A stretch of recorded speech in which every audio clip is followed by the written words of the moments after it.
안녕하십니까. 저는 울산대학교 이재민 교수입니다.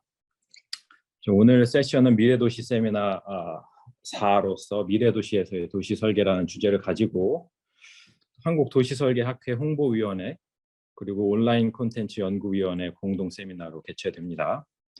그래서 저는 오늘 세션을 그 해외의 명사들을 초청을 했기 때문에 영어로 진행을 할 생각이고, 이 질문이나 아니면 토론하실 때 영어나 아니면 한국말 다 상관없습니다. 그래서 질문하실 때도 한국말로 해주셔도 되고요. 토론자분들도 편한 언어를 사용해 주시면 됩니다. 저는 처음 이 세미나를 시작을 할 때 가졌던 생각이 뭐냐면, 지금 이 세션 밖에서 이루어지는 많은 세미나는 대부분 주제들이 새로운 기술, 스마트 시티, 빅데이터 등등을 사용해서 어떻게 우리 도시가 발전할 것인지, 변화할 것인지에 대한 것을 바라보는 건데, 저는 이런 것들에 대해서 조금 우리가 너무 의존하면 되지 않지 않나, 의존하면 안 되는 것 아닌가라는 생각에서 처음에 시작을 했고요. 그래서 그거에 대한 세미나 주제를 발표를 할 겁니다. 자, 이제부터는 영어로 진행을 하겠습니다. So let's begin. Thank you for joining today's session.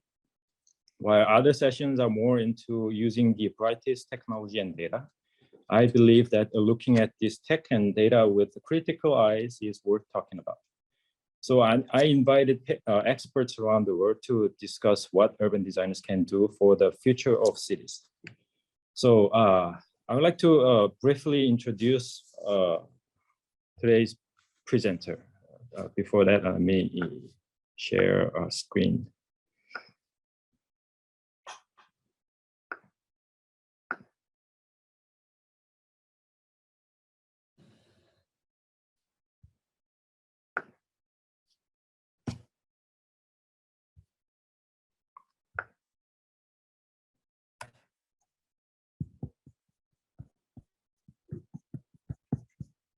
Okay, so brief introduction.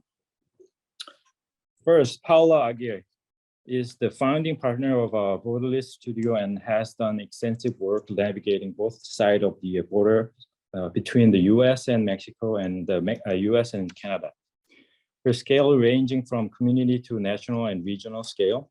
She participated in a community workshop in Chicago and the Midwest region. Our second guest, say hello, Paula. Yeah. Our second guest is David Scully. He is the Deputy Commissioner of the Chicago Department of Planning and Development. And I'm also very interested in hearing more about his job. He has done quite some work envisioning the future of Chicago and Detroit. Hi, David. Hey, everybody. Our third guest is Professor Justin Lim. He recently joined Seoul National University. We will hear from him about how data can contribute to the decision-making process in an urban design project. Hello, 감사합니다. 안녕하세요. And lastly, I'm Jaemin Lee from University of Ulsan. 안녕하세요. Okay, so I would like to look at this subject from a critical standpoint, urban design in the era of a smart city, smarter city, big data, artificial intelligence, smart growth, and smart code. Despite of the bright future of big data, AI, smart city, and smarter technologies, I believe these flashy techs have limits. I think we should be vigilant against the Skynet or Genesis taking over our planet, or at least urban design in Seoul, Chicago, and Ulsan. So I will share some thoughts with you on the new techs and data. First thing first, I surveyed how urban designers and planners are adapted advanced technology and data. In London, height management is primarily done by machine. A protected view of historical buildings has been analyzed through the 3D digital model.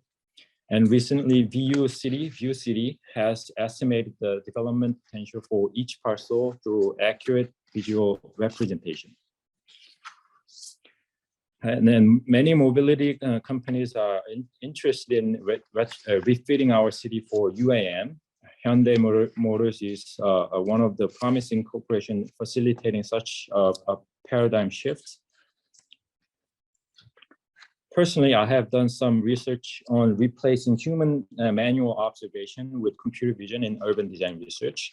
Using machines helps the cost down and improves data accuracy. And we often use computer fluid dynamics CFD simulation to improve building massing and arrangement for better microclimate and thermal comfort. It seems new and innovative. However, these are not completely new approaches. Throughout the history, we have observed that data and new technologies were utilizing in making places. From 19th century, data and spatial mapping were introduced to investigate urban problems in socio-economic issues, public health, poverty, and so on. It was the point where urban planning was born. Frank Lloyd Wright, who believed that decentralization could solve urban congestion, so he introduced the new technology, telegrams, telephones, cars, and UAM in his ideal city. Corbusier wants to transform the congested city through revolutionizing transportation system. He organized the transportation by speed, car, train, express train, and airplane, and put it in all in transportation hub. And modern architects devised a mathematical method to improve the living condition in congested cities. So there has been lots of technology and data being used in urban planning and urban design. And we know how the previous rounds of blind and unconditional adoption of technology changes our cities by studying history. Of course, post-war, cities have been effective in facilitating exploding population and urban growth. However, the efficiency brought many urban issues as well. First, the streets and plazas are filled with cars. Cities did not have enough space for people and automobiles. Making room for cars was the top priority. Therefore, there isn't enough room for people. Corbusier was able to cut down the construction cost by 80% in his radiant garden city of 3 million. However, the failure to design high-rise residential tower led to segregation and the city center decline. I believe the technology itself was not the cause of the failure, but modern planners and architects have not paid enough attention to people and forgot about social life in public space and in individual buildings. This arrogant way of city building frustrated Jane Jacobs, Jan Gehl, Donald Appleyard, William White, and many more.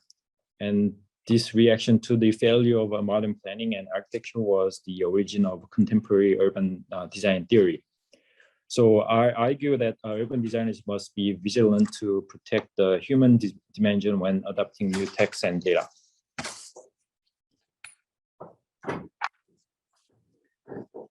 So many attempts have been made by computer scientists to marry urban design and AI and data. City Engine is one of the defining example of using computer algorithms for urban design. ESRI developed a plugin called City Engine, and the model is building an entire city in 5 steps. So these are the steps. So first, choose area, and then sketch and design and lay out some of the roads and parcels. and then add 3D models automatically using some of the parameter, and then add detail. It automatically add details to the massing, and then you can export the entire city. And that's done. But I think City Engine is a good tool for building up a 3D model fast. However, urban design is based on the iterative process, as Zeisel said. The design process is not linear. Instead, rounds of design, feedback loops, and both internal, external feedback is a necessary process for urban design. Meaning, the plan will evolve through design workshop, public participation, and some public feedbacks. The biggest challenge for City Engine is that the algorithm does not have the means to incorporate public inputs in the process. Another disadvantage for City Engine is that urban design is all about making choices, and itself cannot make the right choice. And then, as you all know, the recent trends in urban planning theory in making choices are not based on the rationality of the plan. Rather, contemporary urban design is more about building a consensus on how we want our community and neighborhoods to be. So based on this line of thoughts, I would like to introduce a performance-based height limit project using view analysis and computer simulation in Seoul. As you all know, Seoul has been transformed from a colonial city to a global metropolis over the last 100 years. So as you can see, there's a palace here, and palace behind it, and some of the mountains surrounding the historic core of the Seoul. And in 2020, now the Seoul looks like this, filled with the skyscraper and modern buildings. So from early 2000, there were rising concerns about the skyscraper being built in the historical center. Citizens and policymakers want to preserve the historical landscape of the surrounding mountains and old palace. So this is the historical map. So you can see how 4 mountains are surrounding the historical core, and then Cheonggyecheon is going through in the middle, and then a number of palaces are located in. In 2005, the first city master plan was published to protect views toward mountains, palaces, and major thoroughfares. The major intervention of historic preservation was to limit the building height to 90-meter maximum. So in this map, the 90-meter maximum height is colored in red. 70 meters orange, and then yellow is 60 meters and 30 meters below. The height cap was effective in protecting the historic value of the city center. However, it also expedited the city center decline. The population of Jongno and Junggu, which is a historical center, are declining from 1990s, and in 2000, since 2005, it doesn't increase. And fewer developments in the historical center is happening than Gangnam, where is the economically prospering. So in this graph, red and purple is development in Gangnam-gu and Songpa-gu, and blue and green is Jongno-gu and Junggu, which is much lower part. So to address the decline in the center, the new government, Oseon government, relaxed height cap when developers provide more open space. So now if a developer provide a building with the 50% coverage, then you can go up to a building 150 meters. Before it was 90 meters. So 60-meter increase in height cap, which is basically there's no height cap in the Seoul historic center. So this inconsistency and somewhat contradicting height management policy does not help new developments. I think it's confuses people, and it's changing over different administration. I think for developer the unpredictability is increase a lot. Second, only confuses citizens and landowners. And third, it leads to potential more conflicts in historic center, whether there might be some possible development, but with this height cap, I think there's some new design or historical preservation effort is being removed. So my main point is that the two important values in the city center, historical preservation and city center vitality, do not have to go to be contradicting values. I believe the new technology and Seoul's famous digital twin have the potential to overcome this challenge. By overlapping multiple 3D isobits on all vista points over Seoul's 3D model, some parts of the city center can be built higher than 90 meters without interfering views with the palaces and historical views and surrounding mountains. The methodology is very simple. Existing buildings block the view from historical vista points, creating a view shadow. So existing building creates some view shadow, and then some buildings can go up higher than 90 meters without having any more further incentives or policy change. So this is the process showing the vista points and how we create view shadow in the city center. So using vista points from the palace or major cultural heritage, and then from major historical roads or city streets, and then from surrounding mountains. I think I put it all in a computer simulation, view simulation, and then came up with this result. So in red, a bright red, indicating potential building heights. Some are actually below 30 meters, and a lot of them is over 90 meters. This shows how we can grow without compromising the historical value or historic view in Seoul. And this is another shot. As you can see, you can see the surrounding mountains on the top, and then potential development heights in the center.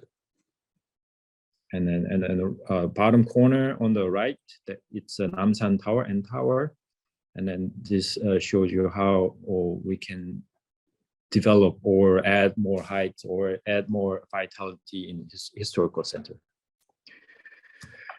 Based on my analysis, I found there are maybe 127 parcels that can go up to 90 meters, which is current height limit without compromising anything. So it is more like a 60% of the whole parcel that I examined. So I think there are lots of possibility using this kind of technology in urban design. So my finding, based on some of the historical survey and my initial research, I found that first, new tech and data presents great potential to solve urban problems and to help develop the urban design methodology, research method. Second, we need to vigilant vigilant to protect the human dimension in urban design when adapting new technology. Third, the focus of contemporary urban design shift from the rational and comprehensive approach to the consensus building. So I think there are some limits that data and AI can take on. Fourth, new tech and data can help mitigating complex and sensitive urban issues. So even though I am very much into urban design, using new technology and data in urban design, I think we should understand there are some limits. So that concludes my presentation.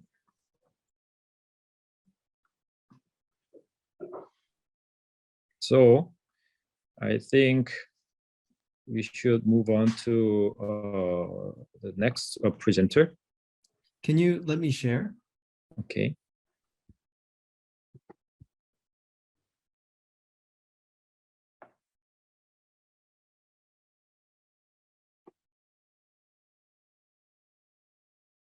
Okay. Okay. Can you see my screen? Yep. Okay.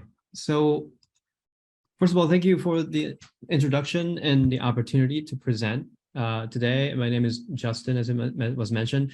I'm an assistant professor at the Graduate School of Environmental Studies at Seoul National University. I also run Urban Studies and Design Lab with Professor Kim and Professor Lee here. And today I'm going to speak about the use of digital analysis tools in urban design in the era of fast-growing cities around the world, and how these tools aid the design process and improve our design outcomes for future cities. To give you a quick background, I have my bachelor's degree in architecture from IIT, which I went with David here, and then also a master's from MIT. But I practiced urban design as a licensed planner at Skidmore, Owings & Merrill for the past 12 years in total, where I led projects all around the world. And as of this past summer, I've shifted gears to academia, and now I'm here in Seoul. So throughout my career, I was really fortunate to have worked on so many projects all over the world. With SOM, we worked a lot in the US, China, and in Asia in general. But then projects in Australia and in Myanmar and other places. And with MIT, I got to work a lot in Latin America, and in Brazil, Colombia, Guyana, and Peru. And so I got to travel quite a bit and got to experience some great cities around the world. Pamplona in Spain, and it's great, running of the bulls, a great Lincoln Park in Chicago, New York, New York Central Park, London, LA's great, retail and entertainment culture, and Bangkok's amazing rooftop bars and restaurants, and Melbourne's intimate laneways. And through my experience, and if you collect all of these images and put them into one place, we start to see some common patterns. First, foremost, is that most all of them are built over a long period of time, the result of slow and organic growth. And second, they all have mid to high density. And lastly, the spaces are built for people, not for cars. So a lot of our favorite cities around the world takes a long time of expansion and contractions to become what they are today. And of course, today we are actually expanding a lot of cities around the world and creating many new cities from scratch. And we have some, major issues, which actually Jaemin mentioned before. And probably the biggest challenges that we have right now is the growing population. And really as we know, that we are reaching almost 8 billion people in the world today. And along with population growth, we now have more people living in urbanized areas than rural areas. So more people are moving to cities. And if you look at our human history, the idea of living in urbanized areas is fairly new to us. If you look at our history line starting from somewhere around 5,000 BC, but the advancement of technology, of course, in the medicine and agriculture have allowed us to live away from our direct food sources and live in urban environments. Of course, Korea's case is unique because the urban population has increased from just under 30% in 1960 to over 80% today, but the population has been slowly declining. So this is a very serious and special issue at hand, but of course, we're going to need to save that for another time. But if you look at our neighbor China, there are 145 million rural to urban migrants in China alone in 2009. That is 3 times that of Korea's population of 51 million people in just over 1 year. China's urbanization rate has increased from 20% to 20% in 1978 to nearly 60% in 2016. Cities like Shenzhen, which is shown on the screen, has grown from significantly in the last 20 years or so, and many people have moved to Shenzhen for jobs and education. And the urbanization rate will reach about 70% by 2035. And this means that this rapid growth in population urbanization means that we will need to double the buildable areas, which is a demand that's more than what the planet can probably offer at the moment. And the global average shows that we will be adding about 2.1 billion people by 2050, which will put an immense pressure on land.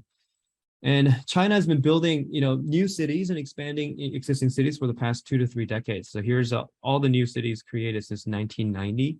I found out that there's about 350 new cities in the past 30 years. And there were 193 official cities back in 1978. That number is now at 600, almost 700 cities today. And this is really only China's case, and other cities like countries like India and Nigeria are facing the same issues of rapidly creating and expanding cities. So this is probably the biggest challenge that we as urban designers and planners and architects face today, because the big issue with that is that the urbanized area, big issue with the growing number of cities in urbanized area is that nearly 75% of carbon dioxide is coming from cities. And within the built environment, about 47% of annual global CO2 emission is coming from building operations, building materials, and construction. Of course, this is one of the reasons is the high embodied carbon footprint materials, including concrete, steel, and other materials that we use to construct our cities fast, and also creating new cities outside of existing ones have contributed to the issue. So in summary, we had 7 billion people, and about half of people now, more than half, living in cities. By 2050, there will be 10 billion people, and about 70% of that population is going to live in cities. So we're in the age now where we need to create many new cities and also expand many existing cities for the next few decades. So how do we create great cities, great, healthy, and sustainable cities? One answer is by using the latest technology and digital tools to aid urban design process.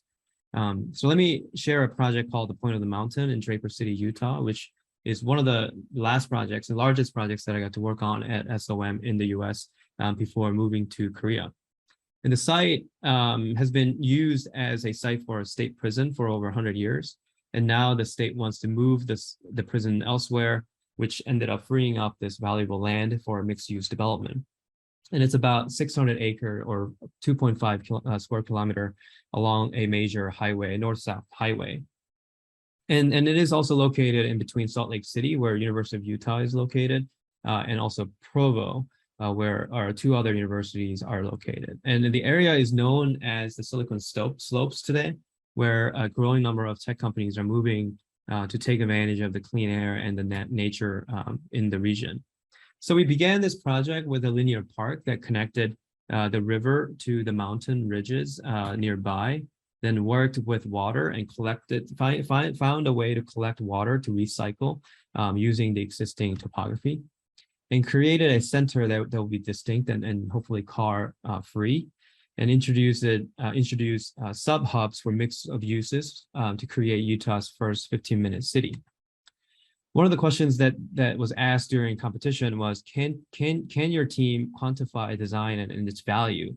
So basically show us the process that creates the best outcome. So we began a very transparent design process and welcomed our client into the process and explained our approaches. So first, we designed 6 different framework options based on open space ratios. So option 1 had 15% of open space, and then option 6 had 60%. So gradually increasing the development open space ratio. And the team that specializes in digital tools in Chicago office created 2 million square feet of massing to each option, then use these the massing and the plans to run through a series of analyses to quantify our design attributes of each scheme. So first was about access to open space. And the analysis told us that the scheme 4, which has 40% open space, performed the best with 79% of parcels are within 200 feet of open space. Second was access to transit, and option 6 scored the highest for having most or the shortest walking distance to transit and lowest average distance to stations. And continuing on to access to retail and town center, scheme 3 scored the highest for having the most developable land within 5-minute walking distance to the town center. We were also even able to roughly calculate the development costs associated with each design by adding average values to vertical and horizontal development costs to see which scheme performs the best. And then we took the best attributes from each category to create a sort of final consolidated plan that promoted all the positive values and tested again to ensure the best result in each category. So here's access to open space, and the percentage was increased from 79% to 93%. Access to transit also improved, and finally access to town centers increased from 97% to 99% in terms of percentages of people living within a 5-minute walk from a town center. And after winning the competition, we went through about a year of public engagements and refinements to the schemes, where we further studied 3 alternatives with 3 different identities and tested these alternatives with the same tools to understand the merits based on unique land use strategies, and created the final master plan, which has the linear park system from the very beginning of the competition, along with many smaller neighborhood parks within different districts. The framework plan the resultant framework plan is a collection of different open spaces and transit system. The city now will have 2 separate BRT stations shown in red here, which have been carefully located after studying the transit coverage associated with density. And then a wide range of different uses that promoted a mixed-use neighborhoods and lifestyle, which reduces the dependency to cars and promote walkability. And it has gone through many phases and approvals, and also through a series of public engagements. And after completing the design guideline phase, the project's core area is now being developed by a group of developers, and hope to see the first phase under construction soon. So to wrap up, in order for us to create a large amount of cities in the coming decades, we will need to ensure that we are creating cities that promote healthy and sustainable built and natural environments. Digital analysis tools are starting to take larger roles in design, and clients are challenging designers to create the best solution and being able to quantify the design outcomes. The point is one of many examples around the world, and hope that this trend continues to hope that this trend actually continues to ensure a healthy and sustainable future. So that's what I have for today. Thank you. Okay, great presentation. I think it will be good to know more about how you gone through the evaluation process. But it was very interesting project.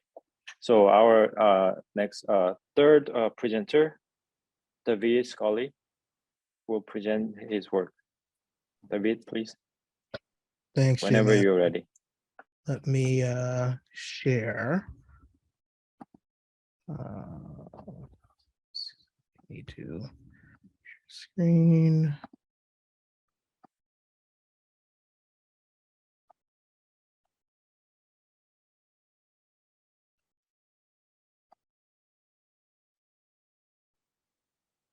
All right, can you all see my screen? Okay. Good, perfect. It looks good.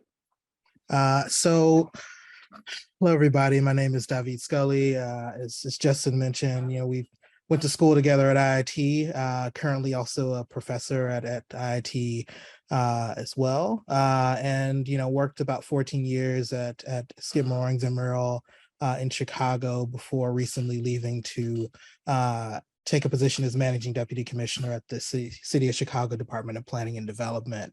And a lot of the reason for that and the kind of focus on my work has really kind of evolved to really look at sort of some of the key issues that are happening in Chicago as someone who grew up here in the United States, and focusing on sort of the things that have really shaped urban policy, urban planning, cities and neighborhoods around sort of addressing issues of racial equity, climate change and biodiversity, and the myriad of things that they cross into and overlap with, whether it's livability, education, health and wellness, that there's sort of a corollary that sort of connects each of those. And I'm really focused on operating in ways to address and understand those in a deeper way.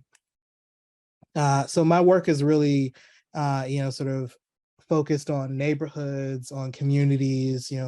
J-Man mentioned Detroit and Chicago. So these are actually some images from some work in each of those contexts, but largely the work evolves and connects to community, and involves a dynamic and a relationship in building trust with folks in communities that sort of may have gone through sort of adverse policies, disinvestment, and finding opportunities to really allow folks to have a voice in what their neighborhood and what their city should be. So that sort of works in a lot of different ways. Sometimes that's sort of doing weekend sessions and in neighborhoods that sort of around the city, as this workshop that was done on the west side of Chicago with Walter Hood and with several kind of community stakeholders around envisioning the space underneath the transit line in their neighborhood. Whether it's sort of connecting to community and someone that Paula knows well, Tanika Johnson in Inglewood, and sort of bringing the students that we were teaching at IIT into the neighborhood to find opportunities to really collaborate and connect the architectural education to what's happening in the neighborhoods of the city of Chicago. And sort of I think a lot of us are familiar with the image of Chicago from the air and the architectural significance and history that happens there. And while that sort of brilliance is sort of alive and well, and sort of both the local architecture and sort of the international architects that have graced the city with their work, whether it's Saarinen, and his law library, or Mies and sort of Frank Lloyd Wright, that history still sort of lives in the context of the city itself, which has had a lot of sort of negative impacts around top-down planning, really shifting neighborhoods like this, which is actually the neighborhood I live in, Woodlawn, which was sort of very vibrant, very active, lively, transit-oriented, connected in the 1930s and through 50s, and now sort of the image of the neighborhood, and this reflects a lot of neighborhoods around the US, and sort of in a lot of other contexts. Disinvestment has really shifted and stripped away the prosperity and opportunities for folks and for some folks in the neighborhood. So a lot of the work that we do, for whether it's in the private sector as a planner, and now myself in the public sector, really focused around shifting these sort of perspectives and narratives and finding ways to really infuse a different type of investment back into the neighborhoods. So, to start to visualize what happened in those times, we've again, started to look towards the data, and we, kind of use census data and mapped to start to understand economic inequity over time. So as you can see in these two maps, in the 1970s, there was a lot more middle income households within the city in a larger population. And in, kind of the more recent times, a lot of that income inequity has sort of shifted and stratified. So you have more lower income areas and, larger, extremely high income areas. And then the places in between are few and far. In addition to this, we've also seen a large population shift, especially particularly from the Black community in the Chicago area, out of the city of Chicago to the suburbs or to other cities like Houston or Atlanta or the East Coast. We're also, kind of seeing, because of the lack of resources, folks have to go out of their community to get the resources that they need on a day-to-day basis, whether it's just grocery store, sort of clothing and cleaning supplies, etc. And this is just an example of one neighborhood in the city of Chicago, Austin, which loses almost $150 million or over $150 million of spending to the nearby suburb Oak Lawn or Oak Park, where this is an issue around investment. This is an issue around priorities of the city. This is an issue around policy, and an issue also about, sort of design. So a lot of the work really is focusing on how do we refocus that and leverage the, sort of public funding mechanisms, the things that we use to, sort of spark projects funding wise to do something. And it's been interesting, kind of now being in this role in the Lightfoot, seeing the Lightfoot administration really sort of push this and kind of leading the charge on how to find ways to more strategically invest in neighborhoods. And it's a both and scenario. You're continuing to work on downtown and seeing the prosperity that's happening there around jobs, around, sort of housing, it's around, great places like Millennium Park, but also really, connecting to neighborhoods in a strong way, and how those work together to make the city, an operable and great place. It also involves community, and the community process, is maybe more of an analog one than a digital one. However, it's vital in creating connection as well as building trust in what's going on, informing folks, hearing their feedback, understanding what their priorities are, so that you can create alignment between, what the opportunities are as well as what the priorities are.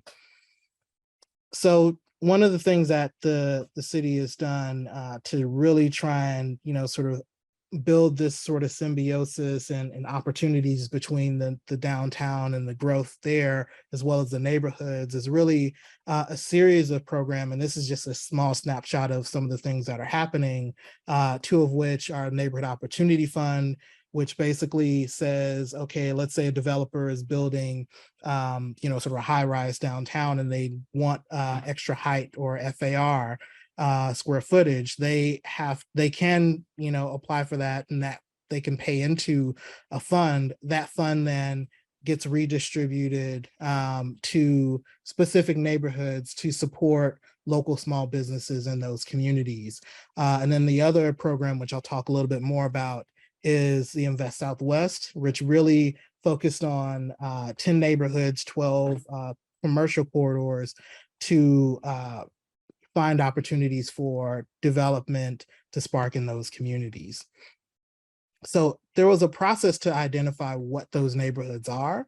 It's not every single neighborhood would need. We understand we have to, we have limited resources, but we do have resources. So how to be strategic with where they happen to have the most impact. So it really started out by leveraging census data to understand kind of some of those key points around individuals below the poverty line, household income, unemployment rate, female-headed households.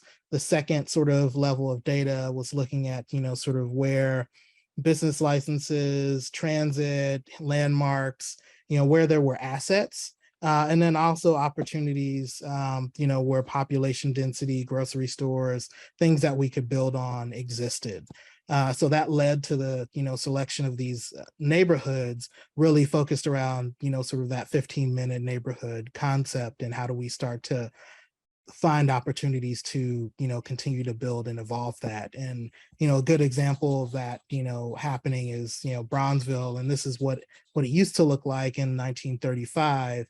And then, sort of today, while there's parts that really still look like this and are amazing, there's, sort of parts that have the scars of the public housing that were there, that we're still trying to continue to rebuild and find ways for folks to re-engage the community.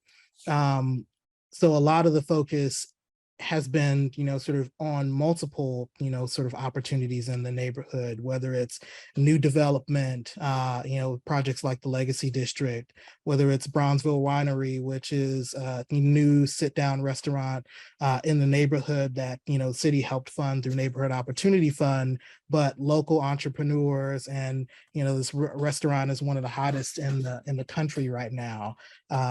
Looking at existing infrastructure that could be converted into a public asset, public park, and then how that's facilitating other investments such as Northwestern Medicine building a $100+ million care facility into the community.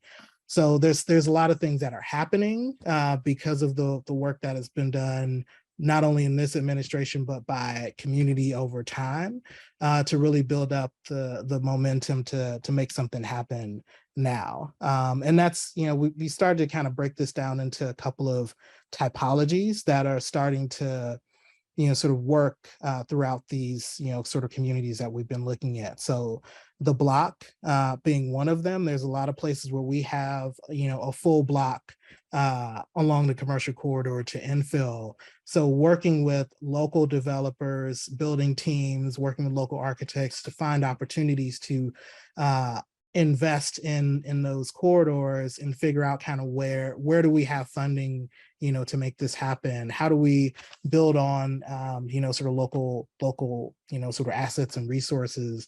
And then how does that become, sort of catalytic? And then the next sort of typology is sort of a step down. We have a lot of, kind of these interesting corner sites, and there's a whole presentation I could give you on like Chicago corner buildings, which are, very fascinating, but an opportunity to really kind of reimagine what those are and sort of create these sort of key nodes in community is something that we've continued to, sort of work and build on with local developers through a series of RFP processes. The next is really the district. So there's areas where we have more than a block. We have several blocks of sort of vacant land or, sort of vacant buildings in the case of United Yards. But we've seen sort of these opportunities where, sort of the city may have started an RFP, but in the case of, sort of the project below, developer picked up several existing historic buildings to renovate and reactivate to create a district that could, sort of continue to build momentum and grow in the community. That's happening also around transit, where, in Chicago, we have the Chicago Transit Authority elevated trains, and the Red Line, which is the busiest of that network, is working on getting extended. So we're trying to really build transit-oriented development nodes around each of those future stations to make sure that there's, sort of activity, liveliness, excitement happening in those neighborhoods. Whether it's, sort of reactivating, sort of old sites in the community, theaters, and commercial spaces, and finding ways to also, sort of continue to grow in community and with community. So the last category typology that we've sort of broken out is this sort of plaza.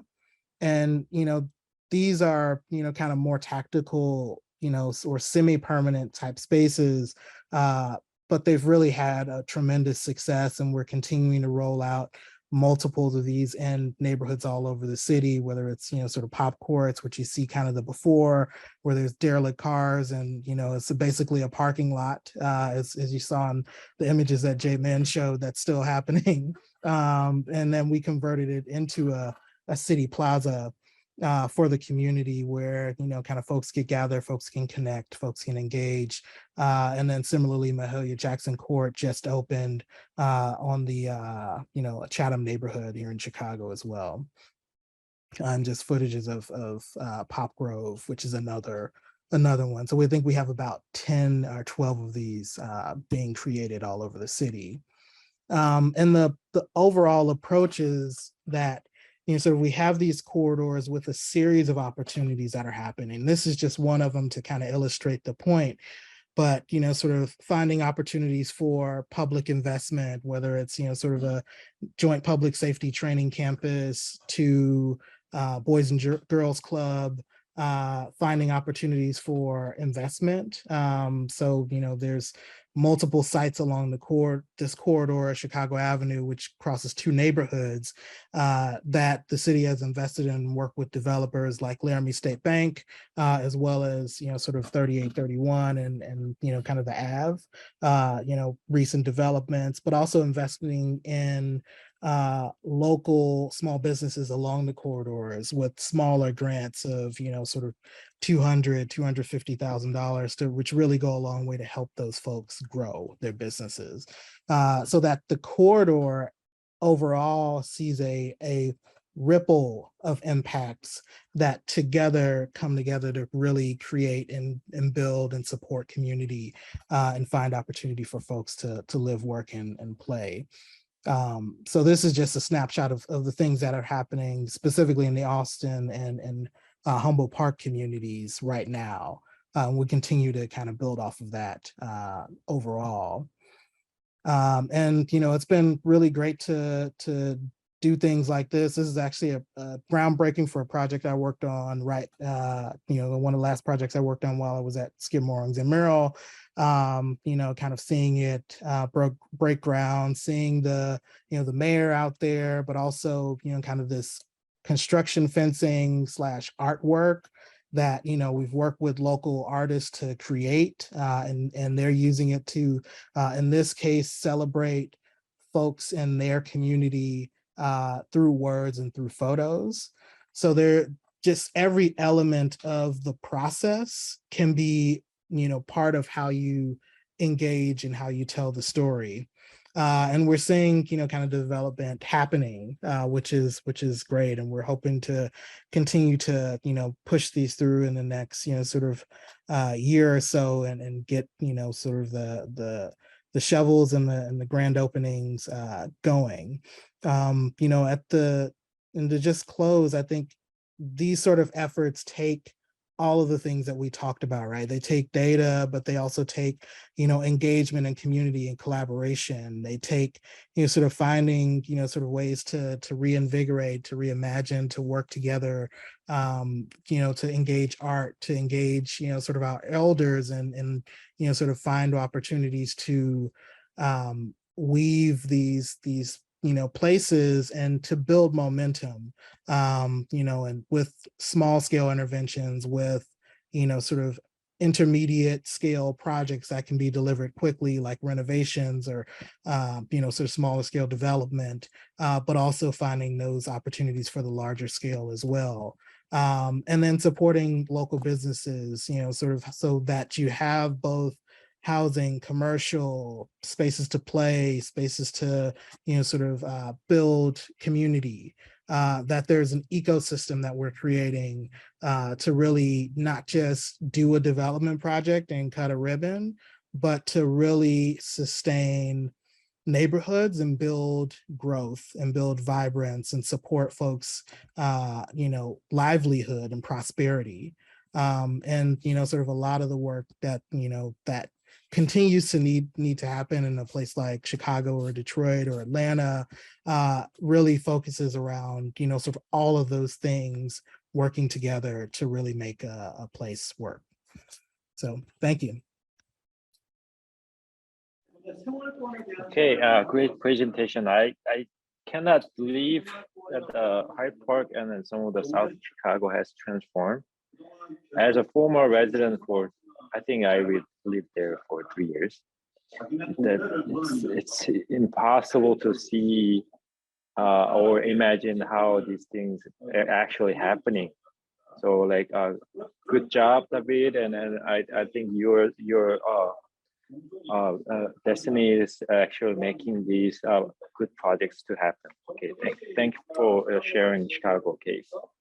So our final presenter, Paula, I think you can start whenever you're ready. Thank you. Can you hear me? Yeah, loud and clear. Oh, wonderful. Sorry, it's like 1 a.m. here, so I'm barely keeping it together. I'm really sorry. Okay. I like you thank very you for much. doing this. Okay. That's all good. I love you. Yeah. So I will continue a little bit the story of Chicago, and I will share my story from the perspective of independent practice. I founded Borderless. I was very fortunate to practice with alongside with Jamin, with Justin, with David at SOM in city design, and I think it's really fascinating to see how our pathways are converging, but also veering in different ways. In 2016, I decided I was interested in issues of spatial justice. I was interested in issues of community inclusion and how do we take an active role as designers to work with communities and not for. As having a strong practice in consulting, I always felt we were mostly working for clients, not with clients. So founding a practice that could reflect on the values, like what are the values that we want to set up for practicing, and thinking of like how do we set that up in a way that helps us to understand what are the issues of places, the specificity of a place, but also how to be responsive and how to be thinking proactively about like what do we do with a challenge, but then also how do we imagine the possibilities of the future. So openness, publicness, civicness is something that we take a lot of pride on and at Borderless, and we do a lot of work that has to do with generosity. Everything we do is public, is available, is accessible. I started my career in government, so I feel as a young designer, I very early understood the value of public service, community service. And even though having practice in institutions, having practice in private offices, I always kept very close to my principles, like how do you keep a practice that it's meant to benefit the greater the community, the work for the greater good. So this quote, I love it. I present it often. I'm also very interested in what women's leadership is doing into can influence urban planning, urban design, city thinking. Jane Jacobs, it's a well-known activist, American writer, journalist. She was not a designer there, but she had a very strong sensitivity around like, what is the human perspective, human value within city making. So she said, cities have the capability of providing something for everybody only because and only when they are created by everybody. And it's a slightly different perspective on how do we, the foundation of how we understand, how do we set up processes, not only outcomes, how do we seek outcomes, but how do we set up processes to understand what are the shared goals about making spaces together. So our practice has been really lucky. We've been able to practice mostly in the US. We're a very young practice, founded in 2016, but we've been able to practice in many cities around the country, most likely in the Midwest, a little bit on the East Coast, and currently have bases in Chicago and San Antonio in Texas, and with very strong connections in Northern Mexico and Chihuahua. But we think about borderless not only as a geographic understanding of how do we think beyond boundaries, but how do we think of the impact of design across scales? How do we think about the impact and the possibilities of design across cultures? More and more, we're living in multicultural cities. What does that mean? What does that do to the public space? What does that do to our social infrastructure? So we've been very invested in this idea of what are the pending tasks? What are the aspects of spatial justice that we have yet to be invested in collectively imagining new solutions? So we're invested in this idea of connecting communities with design processes and what that can contribute into cultivating collaborative design agency. So I'm just going to share one story. I think I've been really invested in this idea of how do we imagine collectively, how do we imagine together other forms of spaces, other forms of collective spaces. And I've been practicing in Chicago for the last 10 years. We're very familiar with the skyline. Most of our work has been centered in the South Side. So you can see the skyline on the background. On the foreground, there's a school. It's one of 50 schools that closed in 2013. And we've been really trying to think about how a city that has been distinct about shaping its geography by neighborhoods. We have a very distinct geography and boundaries around neighborhoods. How does that influence other forms of investment, or in this case of how has that influence of the current outcome that we have, that we talk about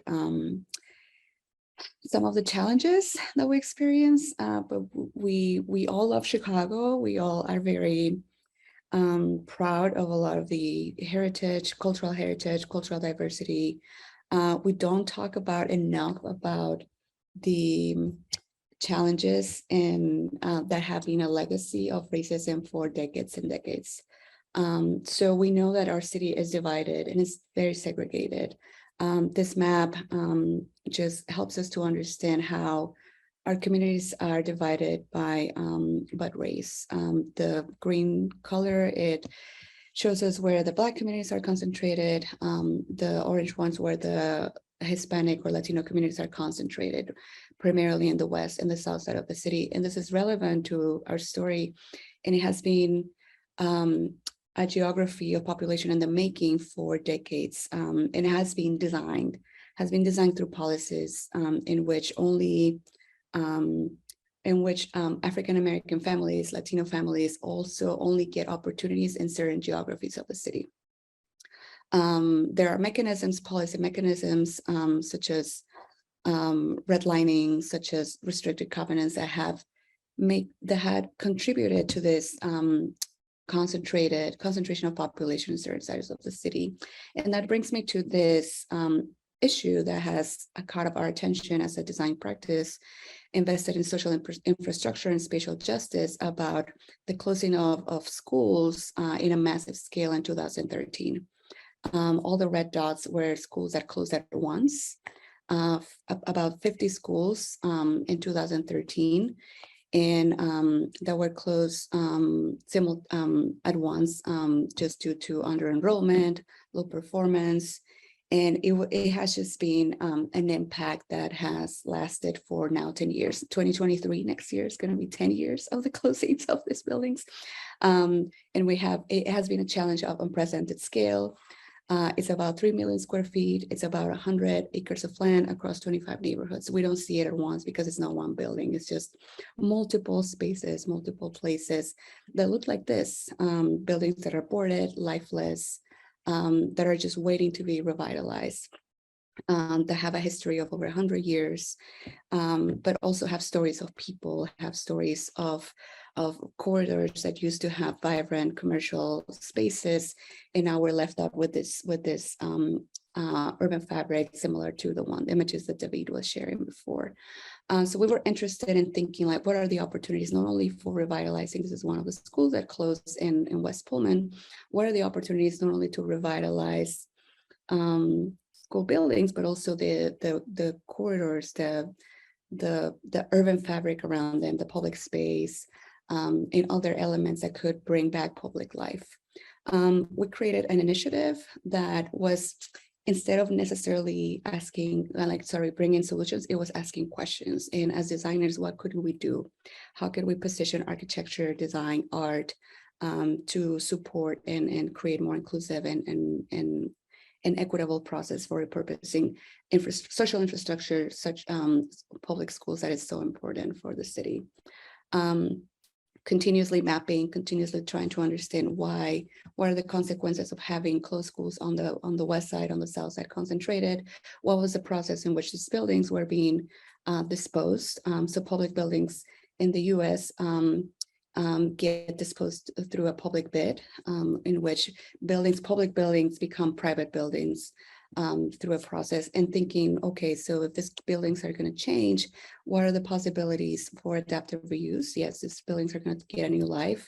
They're going to have a new role in their neighborhoods. Schools are located in strategic locations across neighborhoods, but how can we think of new opportunities for innovation, for social impact, for public life? And how do we can think of other frameworks to activate, to share, to learn, to connect, and to document, particularly to document. I'm invested in documenting histories of these places. And how do we bring new users, make new connections, create new narratives, cultural narratives that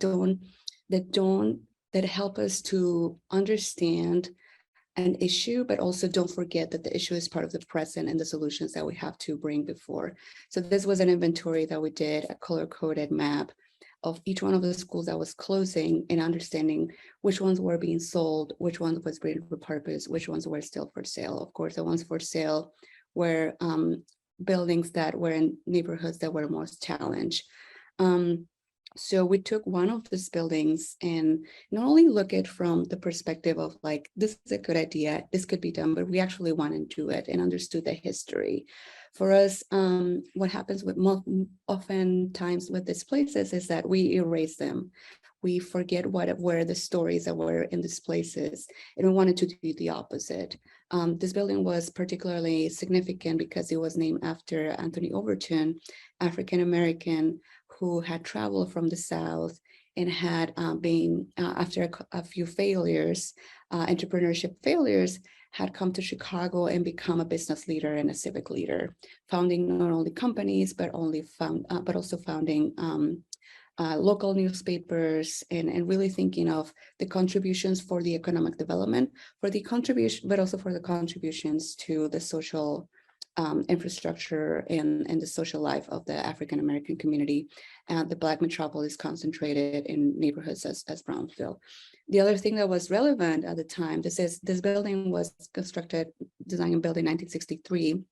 It was an ideology, the ideology about the belief in social infrastructure, cities investing in schools. And I know this might sound different probably in other countries, but in the US, less and less dollars are being allocated to public resources. So that has been like a challenging aspect that has been just lowering and diminishing resources in our public schools particularly. So this is an incredible building that was designed with other principles. It has a different shape. We imagine different ways of bringing visibility to that. So mapping has always been part of our practice. Community engagement, community workshops, thinking of ways to map not only what was happening with the sales of schools. The top part of this diagram is depicting what was happening with the schools, or was the value in which they were sold, the time frame. There was a slow disposition of these buildings, and then a concentration of how these buildings were being sold, honestly out of desperation in a way. But we started to think about what are the possibilities in one school demonstrating other forms of modeling, how a building can stay connected, can be revitalized, can be activated through different iterations of activation. So we have spent a lot of energy and thought in bringing not only the story sharing moments, but also bringing community around, thinking like, what is the future of a space like this? What does the transformation look like? How do we involve young people? How do we involve multiple groups, students, and other folks in the community and citywide to think about what is the future of these places that are in such a strategic location in neighborhoods? And how do we create a role for everyone? How do we create design installations? How do we create activations that bring different groups to contribute collectively to the future of these places? So we've been activating, we've been engaging, we've been designing every other form of activity that can keep this school particularly open and connected with community, from large scale installations like this one. This is the parking lot. To reimagine what a parking lot can be instead of just a parking lot.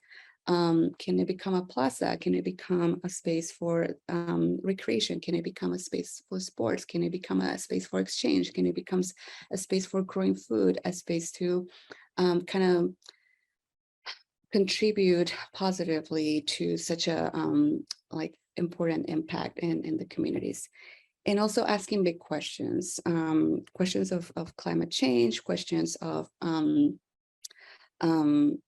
consequences of changing dynamics. We've been instigating continuously, what can we do with maps? And we find ways to activate the surfaces that we have available. This was particularly a research that was pushed by the Center for Neighborhood Technology, in which no wonder if who floods the most are communities of color is because they don't have access to green infrastructure. There's continuous disinvestment in finding data that seems relevant, such as watersheds, urban watersheds, that can help us to understand where impervious surfaces or pervious surfaces are in neighborhoods, and then translating that into something that can look as a community project where we can have conversations about what does it mean, what is the impact of climate change at the scale of the neighborhood. So we do a lot of installations that have to do with big topics, complicated topics such as climate change, and what do they have to do with everyday people's lives. So we're constantly in this urban pedagogy and physical transformation of spaces. So transforming a former vacant lot, a parking lot in a closed school into a community plaza, in a demonstration rain garden. That's some of the activities that we've been really invested in testing and prototyping. And it's just all about, how do we think of this very complicated, complex issues and bringing them at the scale of the neighborhood, bringing it in a form and a language that everyone can understand and feels connected and invested in. So I'm going to stop there, and thank you so much for inviting me to this conversation. Okay, thank you, Paula. Beautiful presentation, and I know it's late, it's almost 1, I guess, but yeah, you did good job, great job. It's kind of interesting for me to see how U.S. investing in schools. but you're doing it the right way, understanding the history and backgrounds and so on. So I think we in Korea we should do something like that, because all the schools look the same here. So I think we learn a lot from what you have done, and hope to keep going. Hope you to keep going. Keep us posted. Okay. So I thank you for our four presenters. I think maybe I was right. Maybe I was right. I think urban design is not all about the data. It's about more about the people and how we respond to people's need and things like that. And that's my thought. And I think I would like to invite our discussants to have comments on our presentation. First, Dr. Kim Ji-hyun from Busan University. Maybe you can start when you're ready, Professor.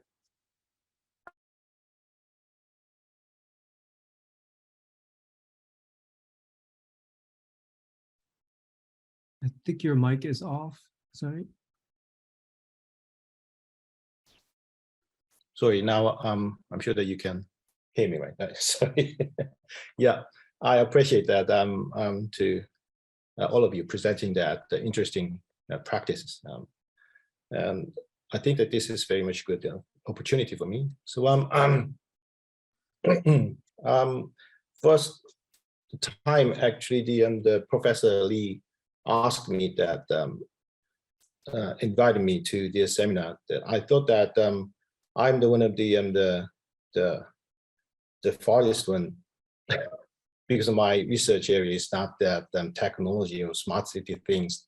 Rather than that, I'm actually in the sociology. Of course, I myself in I have experienced lots of practice in urban design, but yeah, so I doubted that the topic is right or fit to me. But after having presentations of you, that I think that is good. So yeah, so I don't have any comments. I just have a few questions. So first of all, I'm really interesting about the Mr. Scully's work. I mean, the finding the catalyst corridors to revitalize that city area.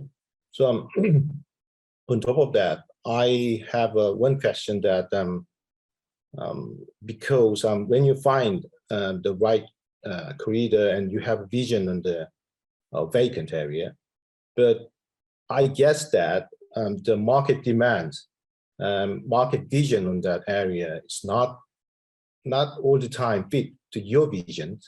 So in that case, I don't know you have expressed that or not, but in that case, what is your policy stance? I mean, do you have some kind of stick to the original plan of the using that, or maybe you have becoming a little bit flexible to the market demand because you value more about the quick development and revitalize it? So what is your stance for that? Yeah, it's definitely more of the latter. Like the process is focused around kind of being more flexible. So like, for instance, the some of the RFP sites that, kind of I shared, that process, and we're evolving it now to an RFQ model, but the process overall is really to, kind of work with architects and sort of developers on the front end. So working, they'll work pro bono with us to develop a kind of vision. RFP could be informed by what the market scenario is for that area, as well as what the city can provide in subsidy to support that project, right? Because a lot of these communities, the market is sort of below what, sort of you would, what construction costs, sort of are. So most projects don't pencil out at the end of the day for a normal development, sort of project. So we have to kind of use the tools that we have. We're working with, sort of our partners in Department of Housing, which can bring, for instance, low-income housing tax credits to the deal to support affordable housing and to make the project, sort of more financially feasible. We'll use tax increment financing and some of those other tools to try and, sort of fill the gap in the capital stack to make the project, sort of successful. But it is a lot of times working, sort of with and not being prescriptive, about like, oh, we need exactly, sort of this many units, or we need, sort of this type of thing. Like we're trying to stay informed, both with the market as well as with the community. So a lot of the projects, when they're developing the RFP, are doing, kind of community input to try and understand and to create a dialogue, because I think the difficult part for developers and city and community at the same time is like when nobody knows what's going on. So like if the community doesn't know what's happening, and then 3 months later they're like, oh, this development is going to happen, it's like, well, what do you mean? So kind of continuing, it's J-Min had that iterative process, and sort of continue to kind of work together has been the model that we've used, rather than to be specifically prescriptive about something. Yeah, thank you. I think that then it's also in this case also the communication interaction with the actors in the networks is more important. Yeah, and a key part of that also was working with developers who kind of look and are connected with those communities as well. So sort of that was that portion of it, as well as community wealth building, was written into the RFP. So making sure that folks can sort of get jobs on these sort of construction sites, making sure that sort of the jobs that come out of those, and the uses that come with this development are stuff that the community resonate with and interface with and can engage with, because I think we've seen so many times, especially when I was growing up here, that the model was sort of very top down. So this community needs a community center, and we're here it is, it's going to be on this corner, whatever, not understanding the social dynamic of the place, not understanding kind of the core needs, and then 5 years later it's like, oh, it didn't get used, it's not successful, because it wasn't sort of engaged with with folks. And I think one of the things I really admire about Paula's work is that kind of how grassroots and close, and sort of how it's really kind of built a very organic momentum. And then sort of when for instance the city received COVID-19 relief money as part of the kind of that act to support, I always like forget the name, it's like American Recovery something. But we were able to kind of take that into our funding, to Chicago Recovery Act. And then, now we're able to kind of put $5 million to that project. Yeah, ARPA, thank you. Thanks. It's late, it's midnight already.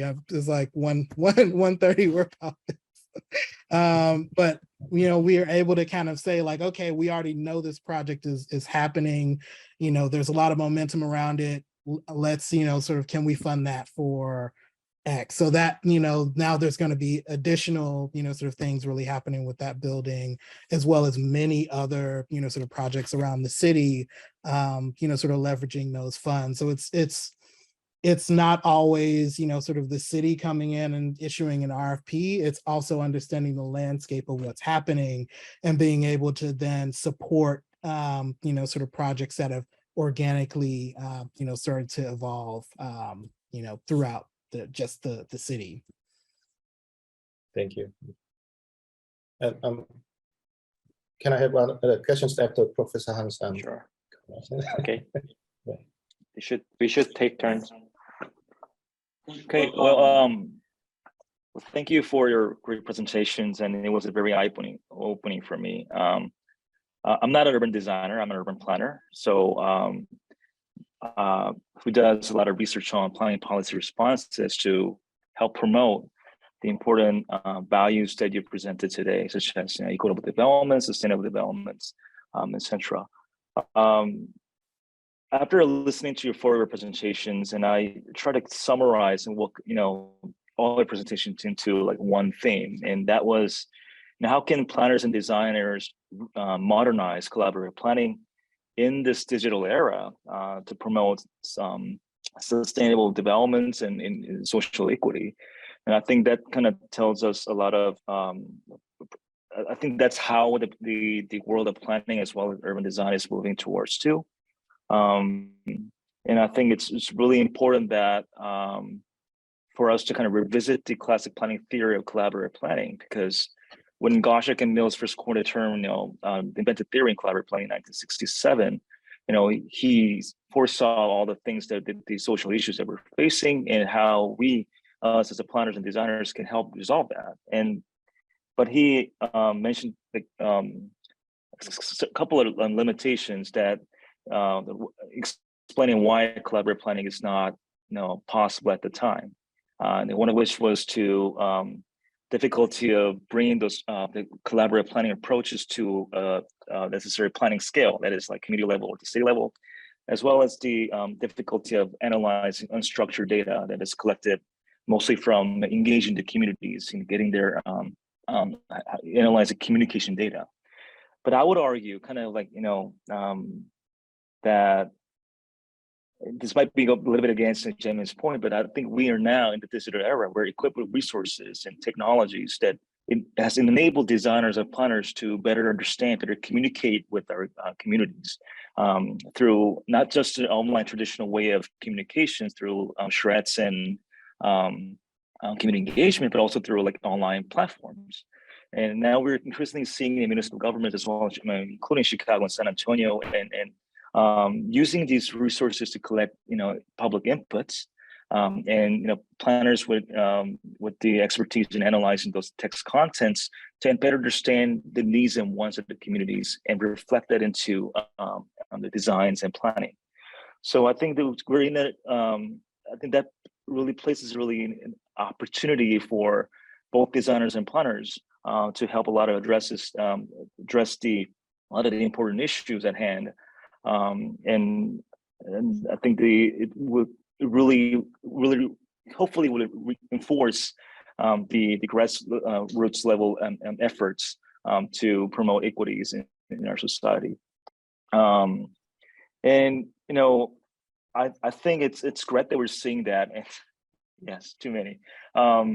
But at the same time, I think I would say that it's really the role of the urban designers and planners and an expert. It's really going to be even more important as a negotiator, as a moderator, as well as the gatekeepers in this digital era to kind of interpreter. Yes. So almost with these, we have too much data, too much information out there that is often includes fake news and unfiltered data.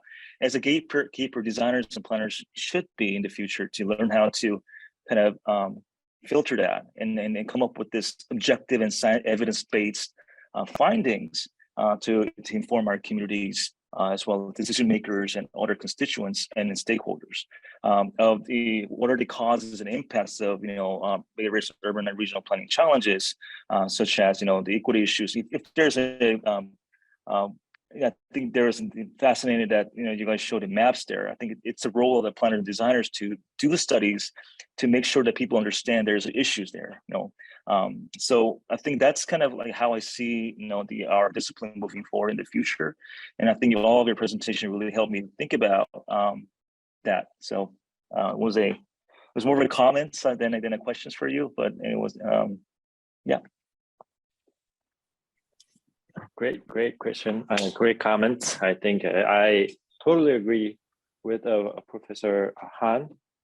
Yeah, we should utilize the data, but I think I was trying to be more, I don't know, what do you call? Yeah, I was trying to be more argumentative to today and yesterday's session. So please understand. But anyway, so it was great comments. So anyone, I think we have 7 people as a participant. And if there's anyone who wants to ask questions or comments, we're open. So please go ahead, or otherwise we were going to give opportunity to the Professor Kim Jian for third question. Oh, yeah. Can I question now? Sure. Yeah. So I just the one more question. I have actually 2 questions, but one question is about the because I have I think myself as a designer, so I have a small question to Professor Lim about your practice with development process. I mean, you in previous one in the present, you analyzed that 3 different categories, and then you analyzed one, and I see that there's a basic form of grid patterns and the access to the transit or city centers, and I'm just wondering that the street patterns and the intervals between them could be differentiated, the result of the analysis, I think. But I don't know that. I'm sure that how strongly those variations could affect that result of analysis. So what do you think that? So the I think, Q sure, was a question for you or me, for Justin or me, Doctor? Professor Lim. Yeah, me. Yeah. So for us, I think the grid was kind of a natural kind of a result of kind of the, I mean, I would say probably the fast tracked way of urban design, but at the same time, we actually did study the grid system in Utah, in Salt Lake City. So Salt Lake City was actually built on a much bigger grid, which is, I think it's about 200 meters or 400 meters, if I'm not mistaken. Very big grid system. So we actually analyzed the use of grid actually in the region, and also we also wanted some kind of consistency in terms of each scheme having a similar approach to the framework.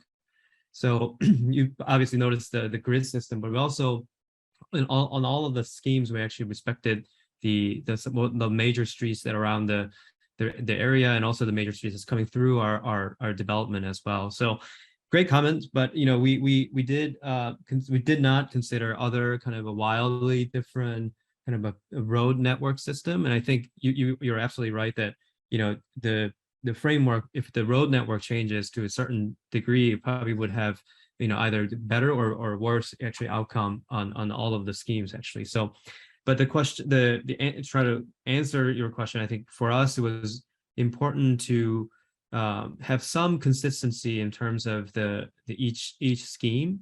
So having one obviously is the road network, but then also the development GFA, the total the program area. There are other things like the public right-of-way, for example, was standardized as well for all 6 schemes. So yeah, I mean, we could probably investigated other forms of road patterns or street patterns, and that could have probably influenced the outcome, and maybe we could have actually better results. So that's actually a great comment. Thank you.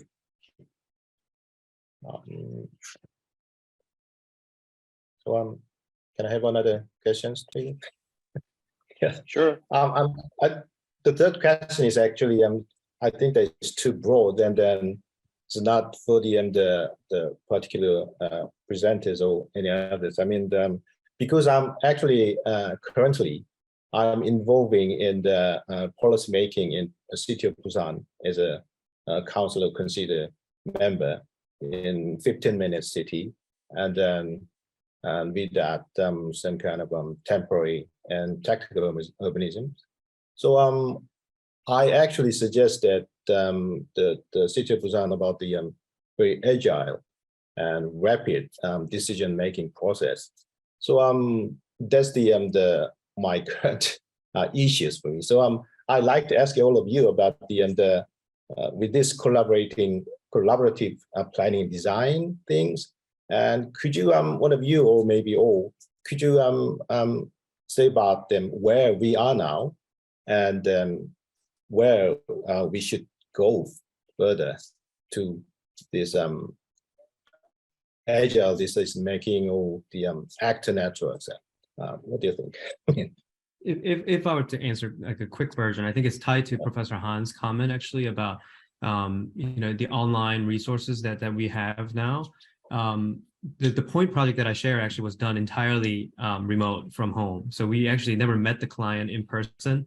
We actually met the client during our final presentation actually. So about over a year or so, we were actually working from home, and all of the community engagements were actually done online. So our presentations were posted because it's owned by the state. They have to be very transparent. So everything was been posted. It was live streamed on YouTube. So I believe that we're in a very great position to actually, because of the COVID, I think there's advancement in terms of the outreach and public engagement. And I think we just need to do more. We have to do more. We have to understand. We have to get thoughts from more people from different backgrounds and different agendas, I guess. So the future is probably we're going to be more dependent on these online systems. And I learned through the point project that oftentimes actually helps because people can be autonomous and they don't need to be in person and be in front of people. So it actually allows people to be more talkative. So I think I believe we're in the good position, but of course we can do more. We can take advantage of the system to meet with people more frequently, ask more questions, ask questions to the locals and understand their immediate needs and what we can do as a designer, I think. Right. To kind of add to that, so I've been doing some research.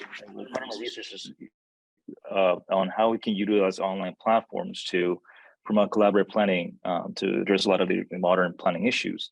I agree that the COVID-19 has really accelerated the transition to the digital way of the planning and community engagement. Prior to COVID, there has been some local government utilizing social media, Facebook, Twitters, and other forms of social media to collect community inputs for the planning process, mostly for the visioning process for either for neighbor level plan or the comprehensive plan. But now I think we're seeing a number of local governments utilizing those online platforms, not only to collect the inputs from the communities, but also to disseminate knowledge, planning knowledges, so that they can inform the communities of what they're doing. So in a way, really promoting accessibility and transparencies in the whole planning process. Although we're moving towards that direction, we're still in the very infancy stage. And without addressing the really important issues of the digital divide, for example, I mean, one of the biggest challenges in the United States that we've observed during the COVID was that not many people have the same access to the resources, digital resources to take classes online, etc. And one of the anecdotal story that I can share with you. So prior to joining the faculty here at KAIST, I was a faculty at University of Texas San Antonio, and during which I was teaching all the classes online. And someone in UTSA being the traditional history serving community, we have had a lot of low income students taking classes, and they were actually parking their cars in front of the supermarket because they have better Wi-Fi access there in their homes just to take classes. I think that's the reality that we're living in. So not everyone has the same access to those resources. We need to address that. I think there might be a better situation here in Korea because of the long history of the digitations and the broadband networks. But without the realization that it's going to be really, really hard to move to our next stage, if you will, in those transitions. Related to Professor Park Ji-yeon's question, I would like to ask Paula, is it really possible to have the agile and fast feedback from community by having some sort of a real community input? Like, that's really hard to answer. But what I would say, I think our mindset around community engagement needs to shift a little bit, in the sense that, planning has been incredibly extractive. Like, we're always seeking to give me the data because I need to do my work. So if you think, in that scenario, like, it's only us benefiting from taking. So if you think okay, how can we make this a balanced equation? I need the data still to do my work, but is there anything in exchange? So I keep thinking about, all of us as educators, researchers, is there anything we can offer back? Is there anything that communities could benefit from learning from, complicated matters such as zoning? We all here know what zoning is and what it looks like and how it can be modified. It's a policy. It has impact over multiple layers of development, and it constrains and it incentivizes. We know that we're professionals that understand that concept. Community sometimes do not. So can we create moments of learning so we at least invest in a shared understanding, and then we can talk about then what are the possibilities of modifying form in the form of new development, modifying intensity or density, and we can understand what are we can evaluate the consequences and the impact of that in a way that we all understand the same information. I think what is difficult in the way that we being taught to practice is that we just throw information out. If you understand, okay. If you don't, thank you, next, right? So if we understand that's an issue and something that we're accountable for, and we need to do something much more interesting or creative or positive, productive as a dialogue, if we understand that could be something that we can work on, then what is the solution? I don't have one concrete answer to that, but I think, I constantly think what is the urban pedagogy moment here? Where is a moment of learning? Because then you get more, well, the reason I keep seeing people coming back to our meetings is because they're learning something new. New information are new tools. The more tools people get in their communities, they feel more empowered. So, and they go off and do other things with that information, right?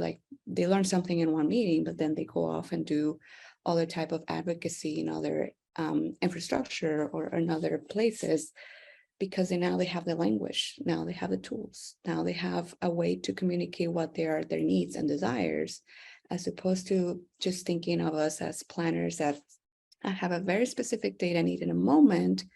Can we think of okay, I need something, but then I offer something in exchange. So we think a lot about that. We think about how do we communicate complex issues in ways that can help community to advocate for the things they want to see in their community.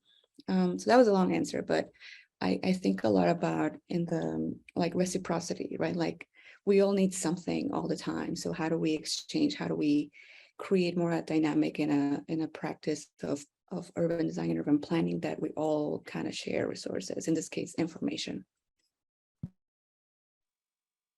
Okay, great. So I regret that we didn't block out 3-hour session. I think we have to conclude anyway. I always thought, I always think the stress is very good motivator for people I think it worked again for me and for all of you.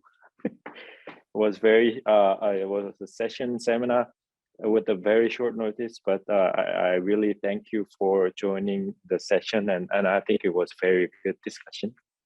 So thank you for all the participants and presenter and discussant, and I hope we can actually invite all of you in Korea, or we all trip to Chicago, right, to continue the discussion. So thank I you, look forward thank to it. you all of you. Yep, Thank you. thank you. Thanks all. Bye. Thank you. Bye. 감사합니다. Bye. Bye. Bye. Thank you.